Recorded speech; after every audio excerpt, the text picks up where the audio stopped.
নির্বাচনের ডামাডোল শুরু হওয়ার পর থেকেই আলোচনার কেন্দ্রবিন্দুতে ছিল কোন দলের সঙ্গে জোট করবে নাকি নিজেরাই ৩০০ আসনে নির্বাচন করবে তা নিয়েও ছিল দীর্ঘদিনের জল্পনা। তবে শেষমেশ জামাতের সঙ্গী হয়েছে দলটি। এবার নতুন করে আলোচনা শুরু হয়েছে এনসিপির নির্বাচনে যাওয়া নিয়ে।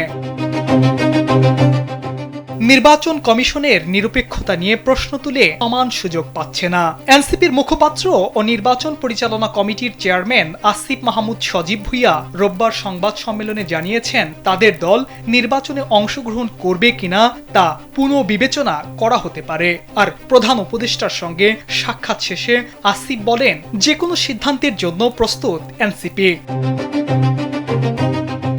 দেশের মানুষের দৃষ্টিশক্তিকে সুরক্ষিত রাখার প্রত্যয় নিয়ে এলো সেফ এলইডি লাইট। দলীয় সূত্রে জানা গেছে, প্রধান উপদেষ্টার সঙ্গে বৈঠকে বিএনপির প্রতি নির্বাচন কমিশনের পক্ষপাতমূলক আচরণ নিয়ে অভিযোগ জানান এনসিপির নেতারা। বিশেষ করে দ্বৈত নাগরিকত্ব, ঋণ খেলাপি এবং আচরণবিধি ভঙ্গের বিষয়ে নির্বাচন কমিশন সুস্পষ্ট বিএনপির পক্ষ নিয়েছে বলে মনে করেন তারা। আর নাহিদ ইসলাম জানান, একটা সর্বোত্তম নির্বাচনের জন্য যে পরিবেশ দরকার, নির্বাচন কমিশন ও মাঠ প্রশাসনের যে নিরপেক্ষ আচরণ প্রয়োজন, তারা সেটা মাঠে দেখছেন না। আচরণ যদি এভাবে পক্ষপাত দুষ্ট হয়, তার দায় শেষ পর্যন্ত অন্তর্বর্তীকালীন সরকারের উপরই বর্তাবে।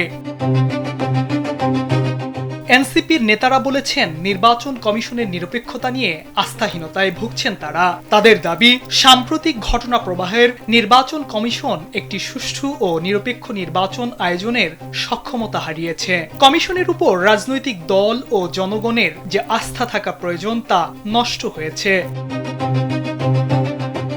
দলীয় সূত্রে জানা যায়, নির্বাচন কমিশনের উপর চাপ প্রয়োগ অব্যাহত রাখবে এনসিপি। তবে বিএনপির ঋণ খেলাপি এবং দ্বৈত নাগরিক প্রার্থীরা শেষমেশ নির্বাচনে থাকলে ভোটের মাঠ থেকে দলটি সরে দাঁড়াতে পারে।